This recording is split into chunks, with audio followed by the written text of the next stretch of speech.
If you're lucky enough to have someone in your life who you respect profoundly, chances are that if you stop and think for a minute, you'll realize that this person is someone who is honestly and authentically dedicated and committed to something that they believe in and something that they're pursuing, something they're trying to make into a reality, and that they're dedicated wholeheartedly to the pursuit of that thing that they believe in. And the nature of us as people is that when we see someone who's dedicated, who's committed to something they believe in, especially when it's something that's much bigger than who they are as an individual, an ideal, something that's big and that's true to them and that they're really committed, we naturally are drawn to feel respect for such people. Those people don't demand respect, but they do command respect. It's natural. And when we see someone who's, behaving in the way they're behaving because they're trying to earn respect and honor, respect and honor is the last thing we're going to feel for such a person. Even if we don't consciously, stop and think, well, is this person trying to chase respect and honor or not? But the bottom line is, when someone's chasing respect and honor, we can smell it from a country mile away, subconsciously, and we're not likely to actually feel respect for a person when they're trying to get it. So the bottom line is, the nature of respect is that if someone is chasing respect and trying to get respect, it's going to run away from them. We're not likely to be inclined to feel a large degree of respect for someone that's trying to earn respect and honor, because that's not what makes us feel respect for someone. That's not what makes us honor people. The thing that makes us feel respect and honor for someone naturally is when they're not chasing the honor and they're not interested in respect. What they're chasing after is the realization of that thing that they believe in and that they're dedicated and committed to it. So the reason that honor and respect run away from the person who's chasing after them and chase after the person who's not looking for them, who's running away from them, is not just an issue of reward and punishment. It's a matter of nature.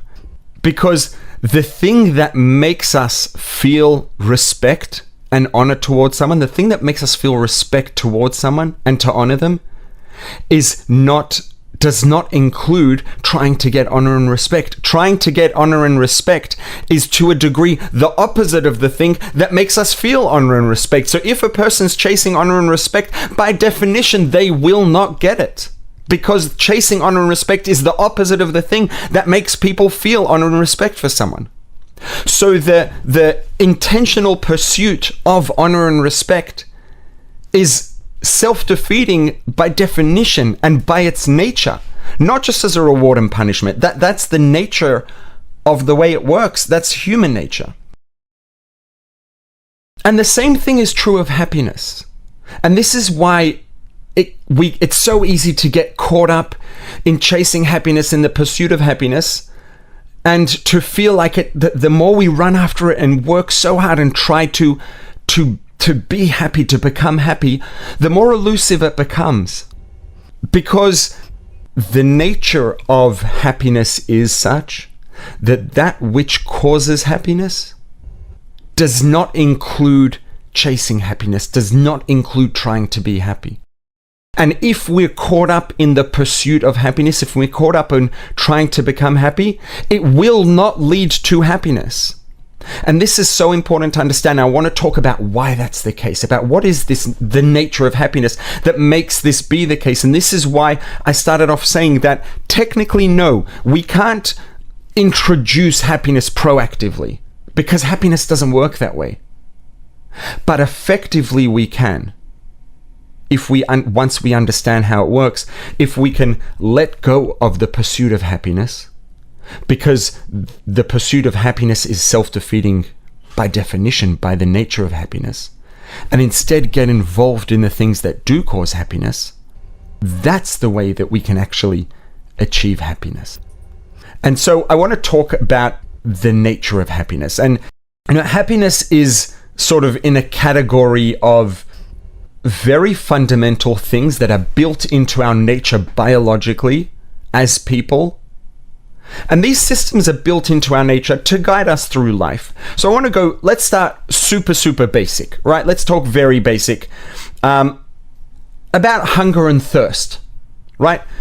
I want to talk for a couple minutes about the nature of hunger and thirst and how they work and why they work that way, right? So it's very simple and obvious. If a person doesn't eat, if a person goes too long without ingesting nutrients, obtaining nutrients, calories, etc., they're going to get malnourished. And obviously the road outcome of that, God forbid, is not good. And the same thing is true of water. In fact, the danger with water, the need for water is more urgent than the need for food. If a person doesn't intake any water, they will relatively quickly and a lot faster than they'll get hungry and malnourished, they will become dehydrated. And obviously the outcome down the road of being dehydrated is not good, God forbid. So what our bodies do, right? How are we protected from becoming hungry and thirst, or from becoming dehydrated and malnourished? It's very simple, right? As we approach becoming dehydrated, we feel thirsty. As we approach malnutrition, hopefully well before that, we feel hungry. Now, where do we feel thirst, right? When a person feels hungry, where do you feel it? You feel it in your throat, in your mouth, your lips, your tongue, maybe when it gets more extreme, right? But when we feel thirsty, we feel this dryness maybe in our mouth and throat, and we want to drink something. We want to have a drink. Now, it would be intuitive to think, and the same thing is true when we're hungry, right? When we're hungry, we feel, generally, if you think about where do we feel hunger, where do you feel hunger, chances are your answer is going to be in your stomach. We feel hunger in our stomachs. So intuitively, it would make sense to assume that we feel thirst in our throats because our throat is dry, our mouth is dry, because we're starting to be dehydrated. So because our mouth and throat is dry, we feel that dryness and we want to have a drink. And because our stomach is empty, so we feel that pain in our stomachs, it hurts that it's empty, we feel hungry and we want to eat. But the truth is that's not actually how it works at all. The way it works is very different.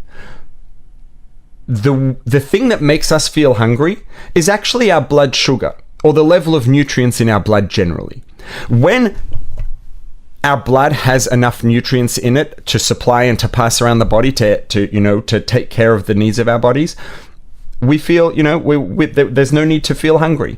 Once the levels of nutrients in our blood start to drop, and the nutrients that we've eaten and digested and they've gone in the blood and we've used them up, and the levels in the blood are starting to get low and there's not enough nutrients available in the blood for the body to do its work optimally, our brains get a message that our blood sugar is low, the level of nutrients in our blood is low, and our brain now understands that we need to get more nutrients. How do we get more nutrients? The most simple and obvious way is to eat. So our brains give us this sort of message that, oh, you feel hungry, your stomach hurts, you need to eat. But the reason we feel hunger in our stomachs is not because our stomachs are empty. It's because the level of nutrients in our blood is low, and our brains want us to make sure that we eat to obtain nutrients, so we get a feeling of pain in our stomachs to encourage us to eat. And the same thing's true of thirst. The actual cause, the message, the trigger for thirst is not dryness in our throat and mouth.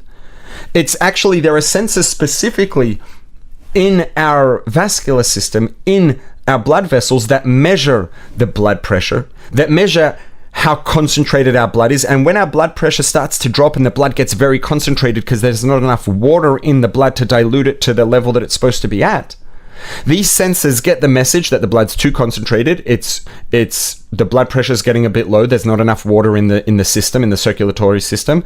So that sends a message to our brain that says, oh, not enough water in the system, we need more water. So our brains send us a feeling of dryness in our throat and mouth that makes us want to drink. Right? So it's not actually that our mouth is dry, that our throat is dry, that makes us want to drink water. It's not actually that our stomach is empty that makes us want to eat food. It's systems that are built into our biology that when our nutrients in our blood is low, it makes us feel a sensation of dryness in our mouth and throat. And it's really just a game that our brain's playing on us, a trick our brain is playing on us to encourage us to drink the water that we need. When the nutrients are low, it gives us almost a fake sensation of pain in our stomachs to encourage us to eat, to get the nutrients we need. Right? So because let's say that these are the most fundamental things that we have to actively do intentionally, because breathing's more urgent, but that's more complicated because it's mostly automatic. But to make sure we don't get dehydrated and we don't get malnourished, there are systems built into our biology to deter us from becoming malnourished and to deter us from becoming hydrated, because it makes us feel uncomfortable, and that discomfort encourages us and incentivizes us to get the water that we need and to get the nutrients that we need by eating and drinking. If you haven't yet, click on the subscribe button, then click on the notification bell to see future videos. And please, again, share the link wherever you share things on social media, Facebook, wherever it is, WhatsApp groups, WhatsApp status, to help this message reach more people. This has been the Bites of Judaism podcast. This podcast has been made possible by Mr. and Mrs. David and Malki Smetana.